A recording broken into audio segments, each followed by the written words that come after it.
coisa tá feia. Gripado. Tô indo agora comprar os remédios ali. Agora, eu fico pensando, né?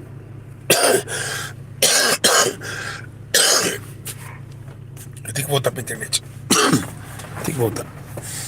Deus tem que dar a cura, eu tenho que voltar pra internet urgentemente.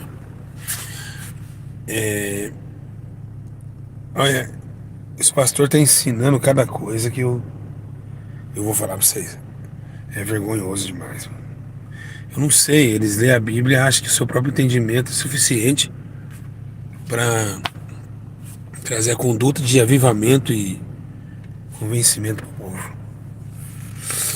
Escuta todos vocês que estão em casa e compartilha esse vídeo.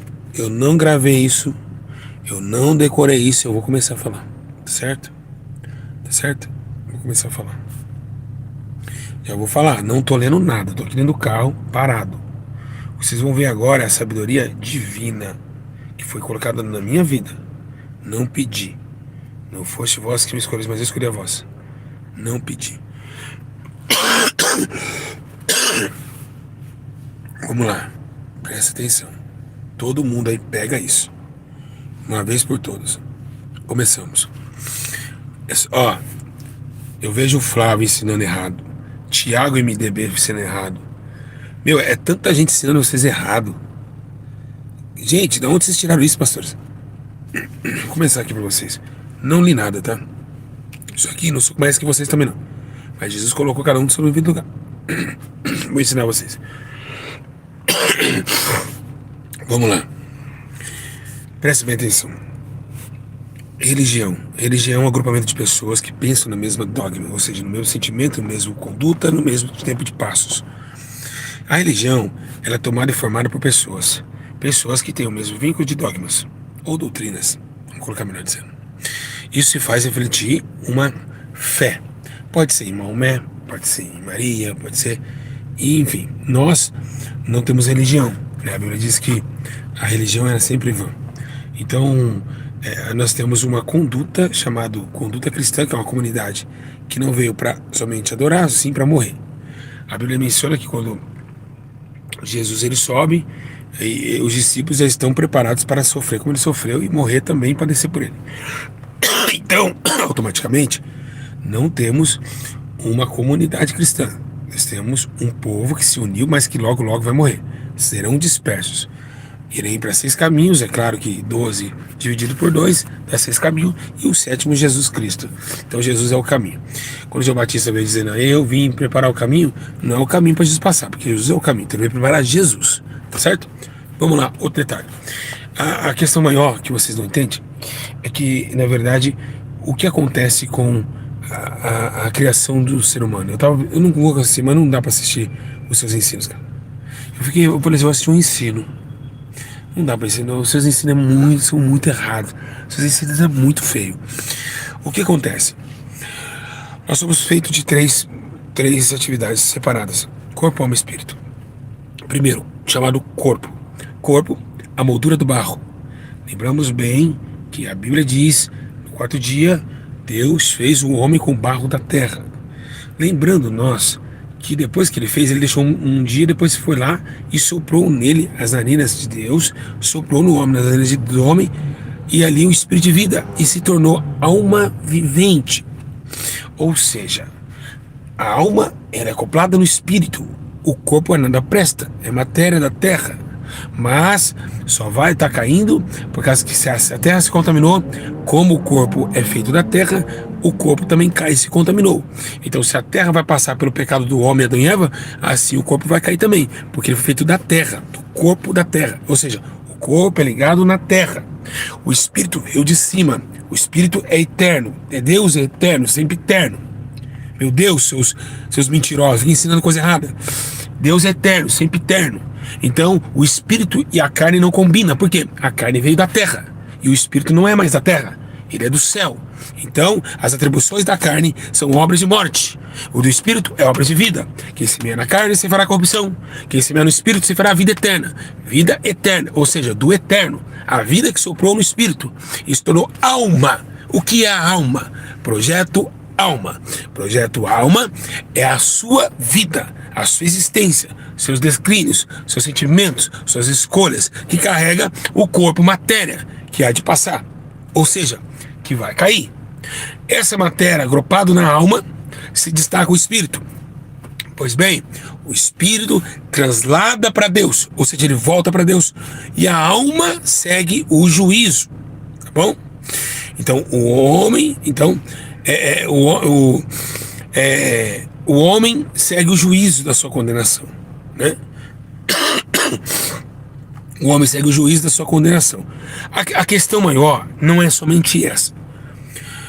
Deus sempre tentou conquistar o homem, mas sabemos nós que foi pela voz, chamando Abraão, chamando Noé, tentando fazer uma nova aliança com Noé, depois fez uma aliança com Abraão, que se tornou pai de multidões, mas enfim, passaram profetas, passaram juízes, passaram homens levantados por Deus para proclamar que Deus estava ali, tomado de amargura com o homem. Deus tentou, no meio do mundo inteiro de pecado, ele separou somente uma nação pequena, Israel. Né? O mundo inteiro, ele queria somente uma nação que pertence ao seu nome, mesmo que os outros corrompessem, mas que essa nação temesse ele. Mas essa nação se recusou a temer. Nós sabemos do primeiro e segundo templo, né, da tomada do cativeiro da Babilônia, e vemos também que os altares da Babilônia vieram dentro do concílio do Senhor. Até mesmo os animais sardentes estavam oferecendo a Deus. Então Deus tomou de ira novamente. Lembra que ele disse: olha, Salomão, se esse povo orar, buscar, me faça buscar, eu virei do céu. Então tentou uma aliança sempre com o homem. Esse templo foi destruído, né?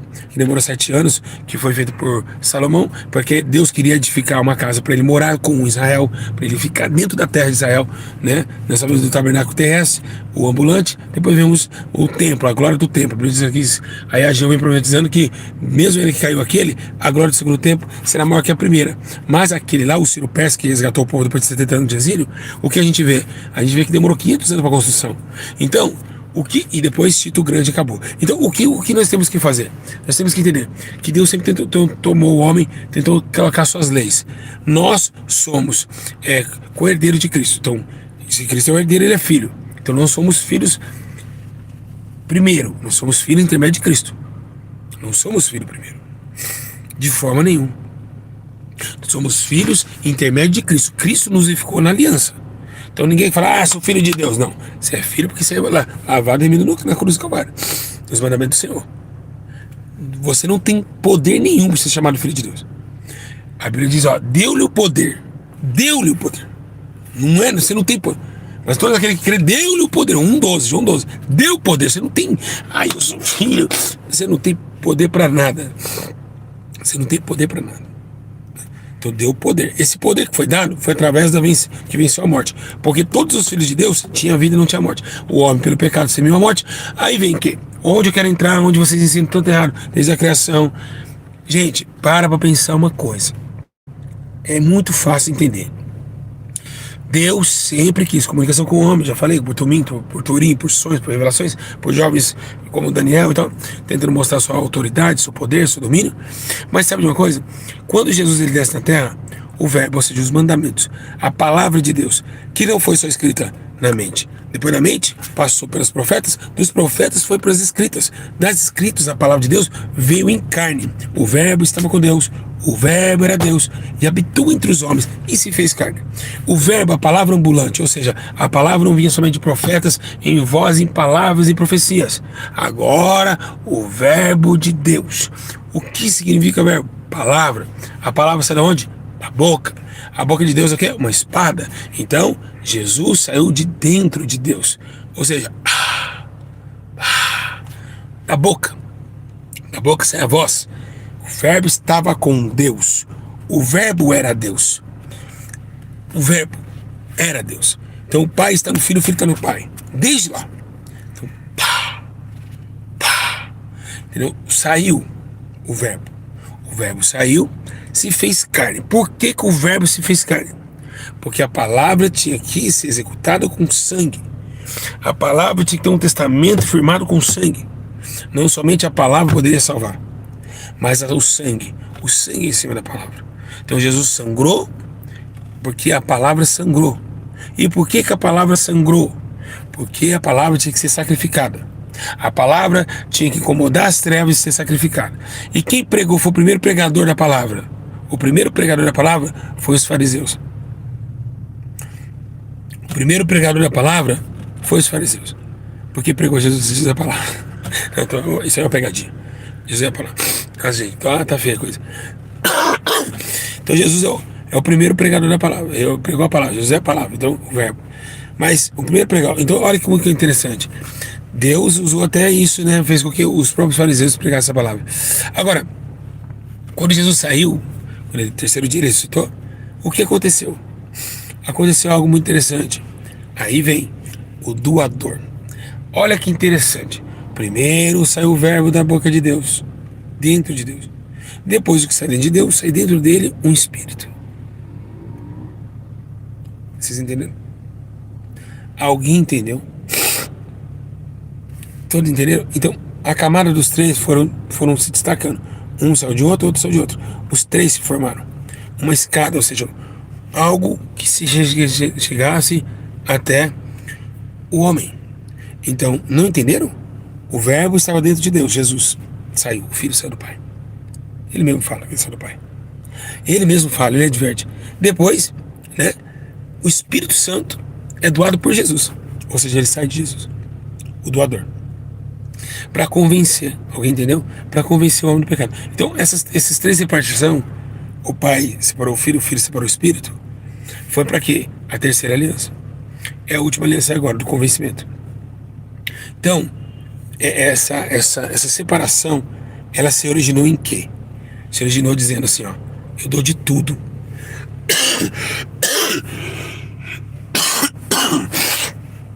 Eu dou de tudo. Dou de tudo. Eu me reparto em três. Se é três que eu tenho, eu dou os três. E o que Deus pergunta pra você, você tem três, não foi o começo do vídeo? Corpo, alma e espírito. Você tem que dar seu corpo pra Deus, sua alma e teu espírito. Amar a Deus de toda a tua força, de todo o teu ânimo, de todo o teu coração. Ó, três partes. Tá certo? Então aí dá a explicação. Três. Assim como Jesus, o próprio Pai deu os três, você tem que entrar os três também. Pastores, para de ensinar errado. Tá? Não tô lendo nada aqui. Para vocês buscarem conhecimento, tem que ter um coração quebrantado. Então, para quem não sabe, eu não fiz teologia não. Tá bom? Não fiz teologia. Eu aprendi isso porque o Espírito Santo falava comigo. Ainda fala. Tá bom?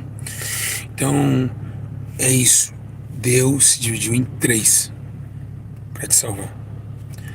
E os três se doou. Agora o último a trabalhar muito agora é o Espírito, que é mais sensível, né? Então para pensar. Tá bom? Que Deus abençoe. Bela um pouco de ensino aí. Espero que vocês fiquem bem. E para as pessoas que estão aí preocupadas aí, tô bem, né? Deus tem me guardado, tô tratando bastante. Mas eu tô com começo de tuberculose, então eu tenho que cuidar. O catarro sempre fiquei cheio de peito, o peito cheio de catarro, tem que cuidar um pouquinho. Tá certo? Um abraço pra vocês, tá bom?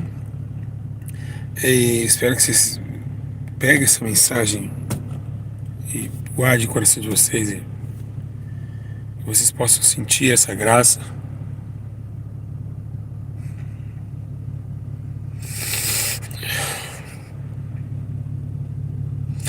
Esse amor, né, que só vem do céu, né? Misericórdia muito grande. Faz a gente continuar, né, de alguma forma.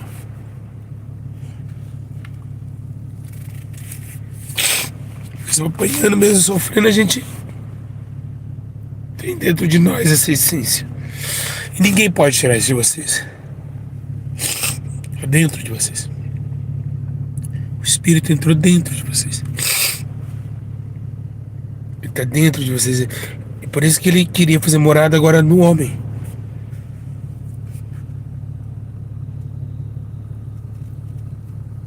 Que lindo, né? Agora ele quer fazer morada no homem. Por quê? Porque dentro do homem que ele quer habitar, ele quer conduzir o homem.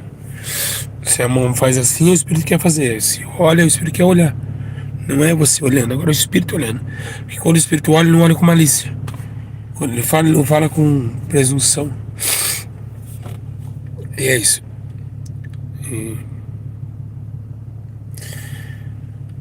espero que você tenha gostado. Tá? Fique em paz e.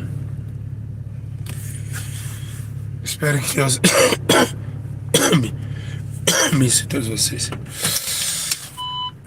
E obrigado pelas pessoas que estão ajudando a clínica lá. E é muita coisa pra.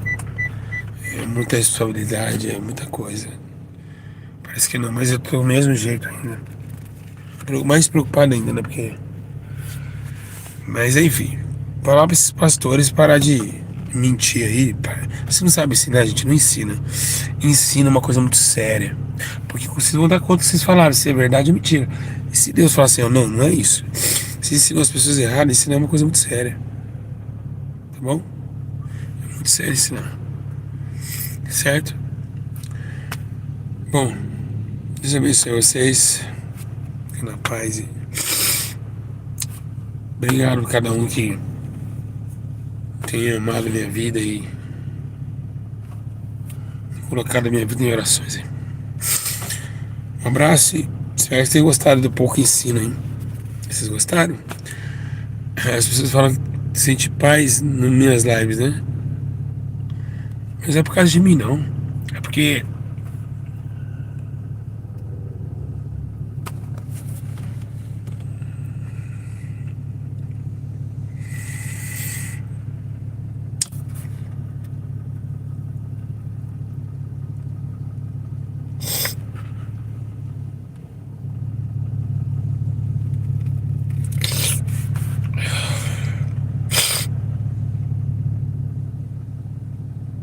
ele ressuscitou, né?